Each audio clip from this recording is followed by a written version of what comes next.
So here we are, the first video of the I'm So Fly channel, guys. I'm so excited. Thank you all for purchasing the book and showing so much love and support. I couldn't have asked for more. This first video is dedicated to my grandfather, Bishop James Reynolds, who passed today. It is because of him that we even know Jesus. So Angel, I was reading your book. Great. And I love it. Thank you. I'm not shocked because I don't want to feel like, oh my goodness, Angel wrote a book, but it is really good. I appreciate that. Yeah, tell me, how did it all come about? So when I came back to the Lord, as I mentioned in the book, you know, I grew up Pentecostal, so I always grew up in church and learned about the Lord. But when I came to Covenant Life Church probably a decade ago, Apostle Linda gave me a prophecy, and she said, you have always known the Lord, or God said through her, you've always known the Lord and you know the way of God and everything, but God says He's going to give you a heartfelt knowledge of Him. So I was just like, a heartfelt knowledge? What is that? I felt like to myself, I know God. Does she know I was going to church every Wednesday, every Sunday, every revival? Probably not. Right. But, you know, I began to ponder over that, like, Lord, what does that mean? What do you mean a heartfelt knowledge?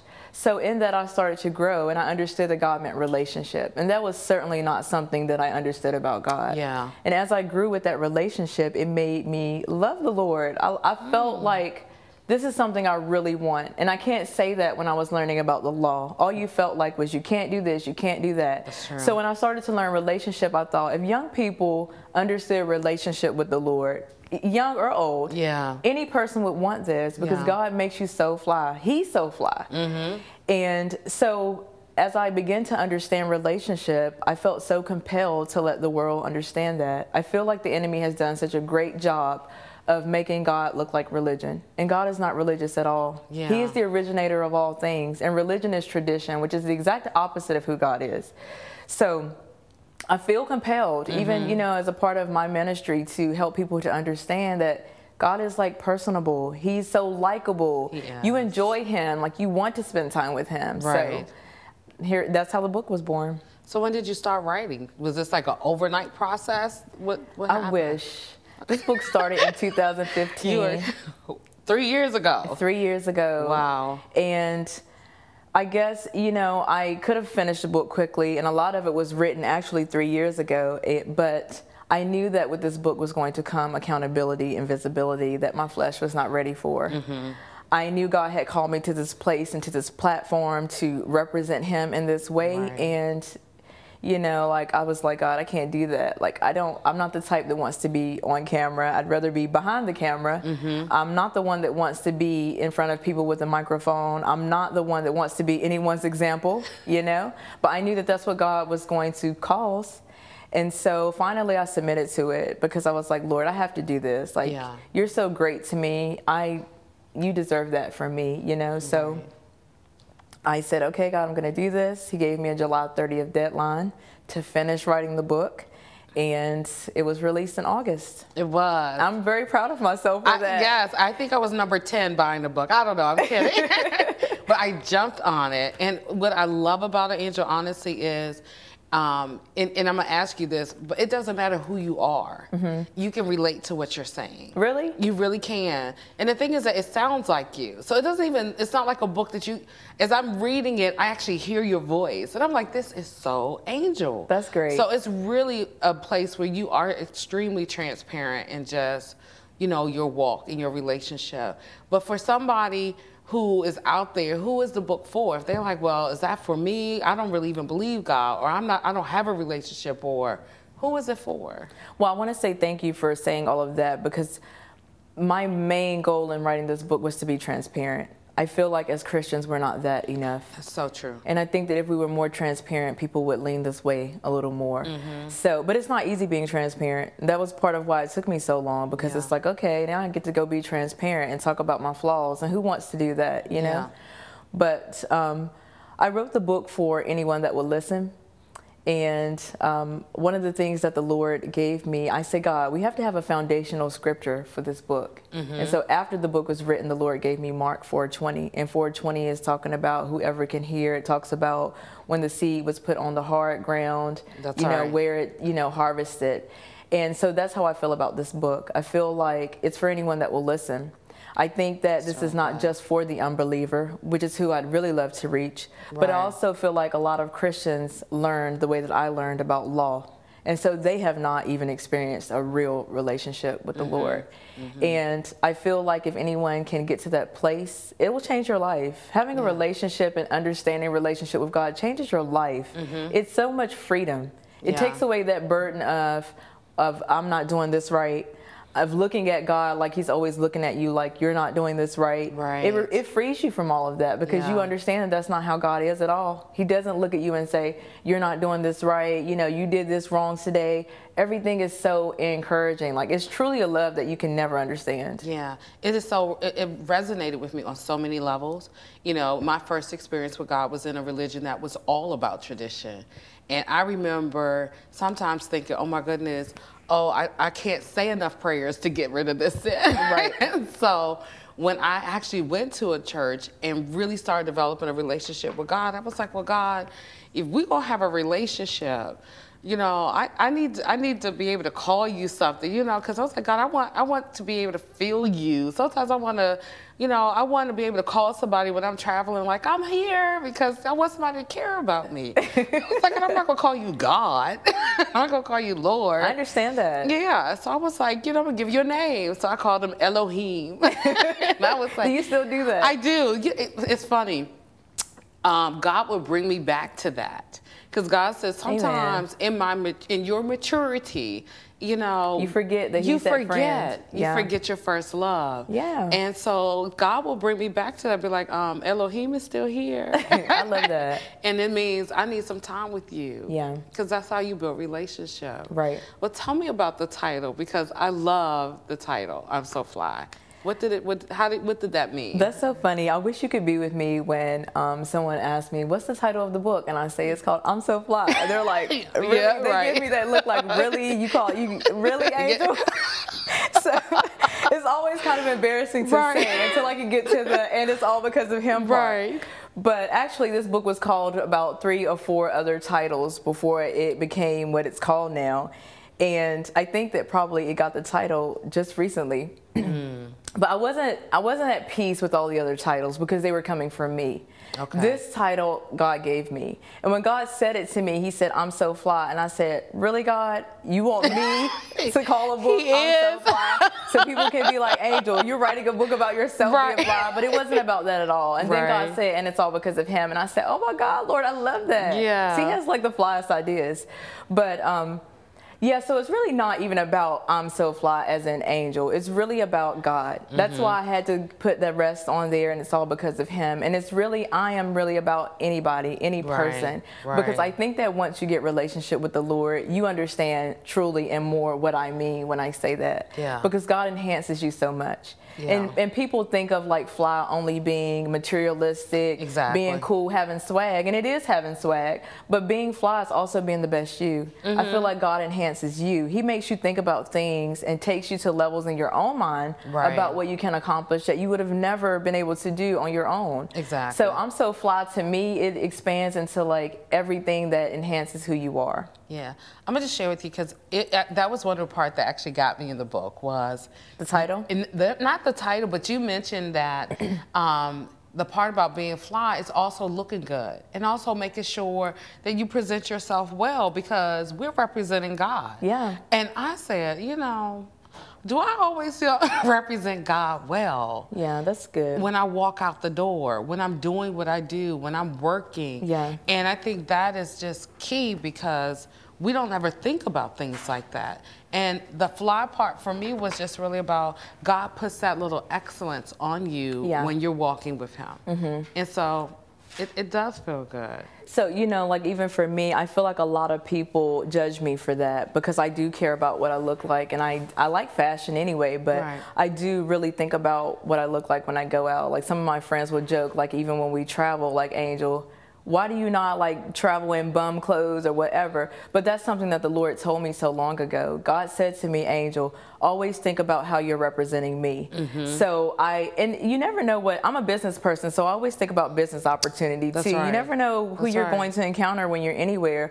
But the main reason that I'm always conscious about that is because he said that to me so long ago. And it is a representation of him. It you is. know, and you never know when you're going to draw that person simply because of how you look that day. Right, exactly. So if this is for anyone, how do we get people to know? I mean, I love what you're doing. I love the interview. I love what you're going here. What kind of do you see as the vision moving forward for what you're doing with the book? I don't even know, Andrea. I felt like the Lord, first of all, this all happened really because God told me to do this. And for me, this entire project is His. Yeah. Like, it wasn't my great idea. This whole book was me sitting down saying, God, what do you want to say today? And so many times I would write and then I'd go back and reread and I was like, no, this is not the Lord. This is you. You need to take this part out. This part sounds too judgmental. This part is this or whatever. So I'm really trying to let the Lord lead this. Okay. And one of the things that He told me immediately after releasing was to put these videos out and start this channel. So I thought, okay, God, I don't want to do that, but okay. More transparency. Right. Now I want everyone to look at you and right. this and that. But here we are. So for moving forward, I've definitely seen God has definitely given me vision about what He wants to do. And step by step, though, I felt like even recently I got a prophecy that said, the Lord says that you're going to do everything that you feel in your heart and everything that you see with this project, but He's only going to give it to you line by line. Yeah. Which means more faith, Angel. You need to believe God for it. So even in the next video, I was already praying and saying, God, what will the next video be? Who do I include? What do I do? And I feel like the Lord hasn't said a word because that's part of the just have faith. You know, just believe that we're going to do a next video and it will succeed. So I am going to be as surprised as everyone else because I have no idea, but I do know that God will get the glory and it will be successful. Right. So let me just ask another question because, you know, I'm just sitting here thinking, for those who are out there thinking about, do I buy this book? Should I get this book? Right. Can I be that fly? Like, what do you say to them? What would you say to encourage them? Because some people really have struggled in getting that relationship or struggled with religion. Yeah. And feel like, maybe it's not for me. Yeah, I think that a lot of people feel like that. And I think that a lot of people have dealt with religion so much that they've been made to feel that way. Yeah.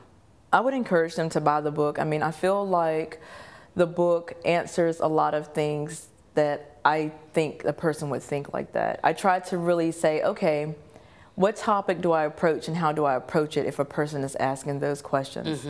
And so I would encourage them to read it, and I would encourage them to reach out to me even, or anyone that they know. I feel like a lot of this is more a faith walk than anything. Yeah. I feel like once a person reads this book, they have to say, okay, God, you know, what do you want to show me about you? And I think the biggest part about it all is a person needs to be open and have a willing heart. Yeah. So one of the things about God, as you know, is God is not Santa Claus. He does not come down to answer things only when you're unhappy or things are not working out in your life. That's true. You have to be so real with God. You have to say, God, I really need you and I want you. And then He comes, and He always comes in those moments. But I think too often we're kind of half-stepping with the Lord. We straddle fences. We say, okay, God, I want you today, but I don't want you tomorrow. And that's just not how He works. So I would encourage that person to be transparent with themselves and say, hey, do you really want this? Because if you don't, there's no point in approaching it. Really not. But if you do, He will definitely answer. Yeah. I think people need to understand God is a gentleman. So He's not going to force anything on you. So to the degree that you say, I want that, understand that sometimes you got to go through your stuff because you may not feel yourself worthy or you may feel things. But you said something in the book that I loved, and I actually shared with someone who is and I'm not going to say they're a I think they straddle the fence a little bit, but I wanted them to understand that for a lot of them, they think judgment. They think people are always judging them. Right. And so when you brought up Tupac, I was like, where is she going with Tupac? Yeah. And I was like, where is she going? And I was reading it. And in the end, it wasn't even about his singing. It wasn't the music. It wasn't about Tupac. It wasn't even about Tupac. Right. It was really about God loved him too. Yeah. And it was like God loves everyone. God is no respecter person. And I was like, man, so if someone could read this and understand, it's not about what you do. It's just about because you're who you are and God loves you. Then I'm hoping that will just break some things where people will be able to receive I think it will. the help. So I love that you put that in there. Well, That one was of the good. things, like I said, I've always been a Tupac fan, and honestly, I listen to him sometimes when I work out now, although I have to like try to get the cleaner versions because Right. the cursing drives me crazy. But I thought it was funny when the Lord told me that we were going to put a chapter in about Tupac. I really had to question it. Was it me or was Right. it God? Because I'm like, I like Tupac. This So could be Angel. Is this So- one of the ones I need to take out? Right, is this Angel again? But, you know, when I begin to write that, and it's funny because other people have said to me, I saw that you have a chapter about Tupac. I can't wait to get to that chapter. Right. And God and I would laugh because I'd say it's not going to be what they No, think at it all. wasn't. But when the Lord gave me the chapter that I put in with that, I think it was a chapter in Luke, I can't remember. But it was about, you know, the people, the criminals that were hanged with Jesus when he Yes, was hung. that's right, yeah. And when God did that, even when he told me to write the book and the part about Tupac, I had no idea where we were going with Tupac. Mm-hmm. And I thought, okay, Lord, you have to tell me where we're going because I'm going to start elaborating on Tupac. Right. That's not what this is about. But when he gave me that chapter and I got to the end of that chapter, like even through all of the writing of this book, the Lord touched me so much because I thought, Yeah. wow, God, you related that chapter to Tupac. But it really is about judgment. You Yeah. cannot judge a person. And even in the book, I said, imagine the victims of the criminals that walked Right. into heaven because God was like, this day you will be with me in paradise. That's right. That showed that the Lord did not judge anything that he did in his life. And this criminal didn't do anything right in his life, maybe. At Right. least not up until the Not day that he until was that- hanged. That's right. Right? Exactly. And he still went to heaven. But I feel like in that part, I think is as much for Christians as anyone because we judge people so much because they don't look like they're doing what we think they look like they should do. And I know that for me, I am judged so much by Christians that they think Angel is not doing what I think she should be doing. And I get that. I do get Right, that. right. But I think that the message is that you have no idea. And I hope that people will read that chapter even in the Bible and say, wow, I never really looked at it in that way. Yeah. You know? And I hope the person who is the criminal, you know, reads that and says, at the point that he forgave me, Right. that's it. Yeah. Like, I don't have to live in that space. I don't have to, you know, own that part of my life anymore. I don't have to accept that. You know, it's done. Right. I'm forgiven. I am now moving forward. And so that they can understand that's really all God wants. God just wants that relationship. So if whatever he needs to do to get you to that place where you're able to say, okay, God, it's not about, you know, me being worthy. It's not about me walking perfect. It's not about me, you know, crossing the T's and dotting the I's. Yeah. It really is just about me being honest and real with you and saying, hey, yeah, I'm a criminal. Yes. But you know what? Forgive me. And That's you know, exactly, that's I love the it. way you said that because that's exactly it. It's not about getting it all right. It's about being real with God. Yeah. And that's the thing that I think that we miss. God just wants transparency because Yeah. he knows anyway. That's right. Even if you try to hide That's something so or be in true. secret about it, he knows anyway. Right. And God respects you more when you say, Lord, I failed. I messed up here. I didn't do this right today. I need your help. And then bam, you're back on the train of doing everything right again, you know? Right. But I think that we even as Christians do not relay that message to people well enough. We pour so much judgment, even when we don't mean to. And that makes people run away. And I Yeah. understand that. So for me, I just really want people to know that I don't judge. I've been there. Yeah. I've done that. I try to Yeah. say that even in the book. I think I even titled one of my chapters that because I You want them did. to know Yeah. that just like where I am even today, I don't feel worthy, Andrea, Right. to be sitting here. I That's was like, right. God, do you know how much dirt I've done even in the last couple of years of my life? Do you want me to be on a platform talking about this? Right. But, you know, I'm so thankful that he Right. even finds me worthy enough. And I'm so grateful because I'm really not, but I'm Yeah. willing. You know, as I've read that, I just hope that everyone, even mature, and when I say mature Christians, I mean some people have been saved 20 years. Yeah. And they still don't have that relationship. Right. They really don't. Or even like myself, I read that book and I got checked a couple of times and saying, wow, God, you know, you're never too old to learn. You're Right. never too seasoned to get more revelation. Right. And I think that's the good thing about God, is that he's constantly saying, this is who I am. This is who I am, so that we can begin to relate to him even more and just be honest and real with him. I love what you said.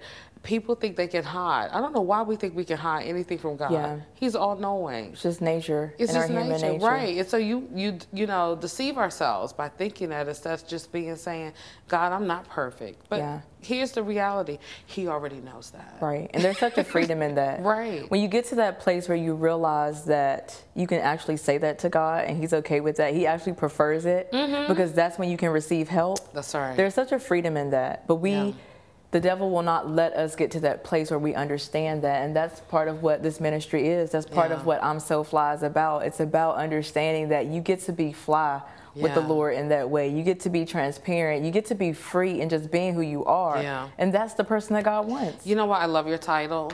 Because it is the complete opposite of shame. And most people don't come to God because they feel so much shame. Right. Shame in what they've done, shame in who they are.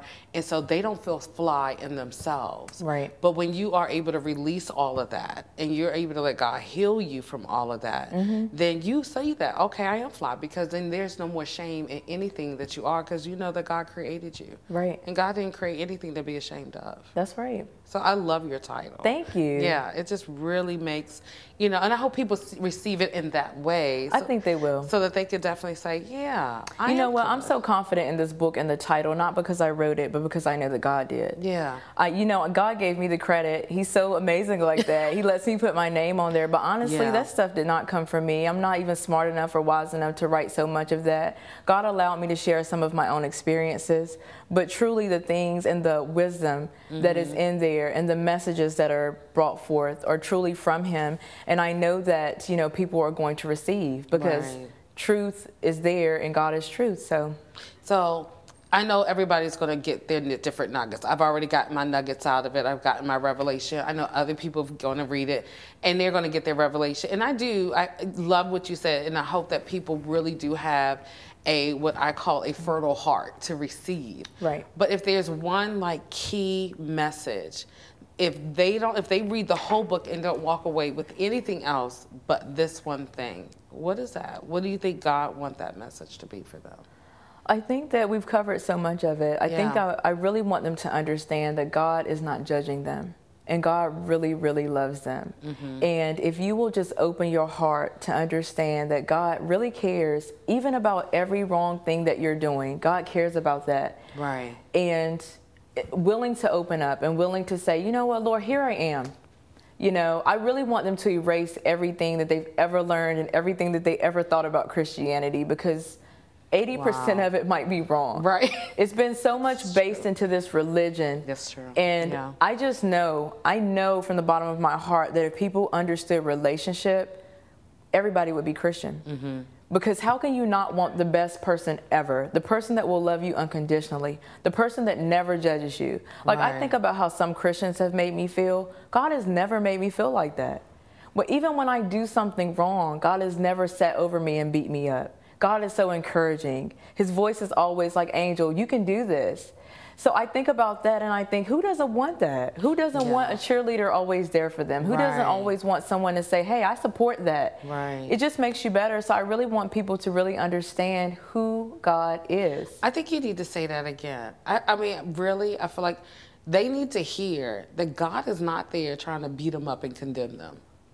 God, he never does that. And I think even in my book I said, hey, if someone makes you feel like that, know that God is not a part of that. It's not who he is. But because of religion and the enemy wanting people to believe that's who God is so he can keep you away from him, that's the image that is out there. But it's so not true. So my message would be that everything that you think God is it's not true. I think it's really important for people to understand that that relationship with God becomes the exemplar of every relationship you should have in your life.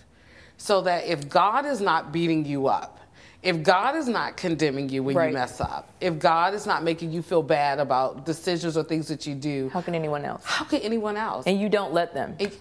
And you know that that's just not even a good relationship. But that's my thing. How can you not want God? Wow. If you understand that God never beats you up, he always says, hey, you're welcome here.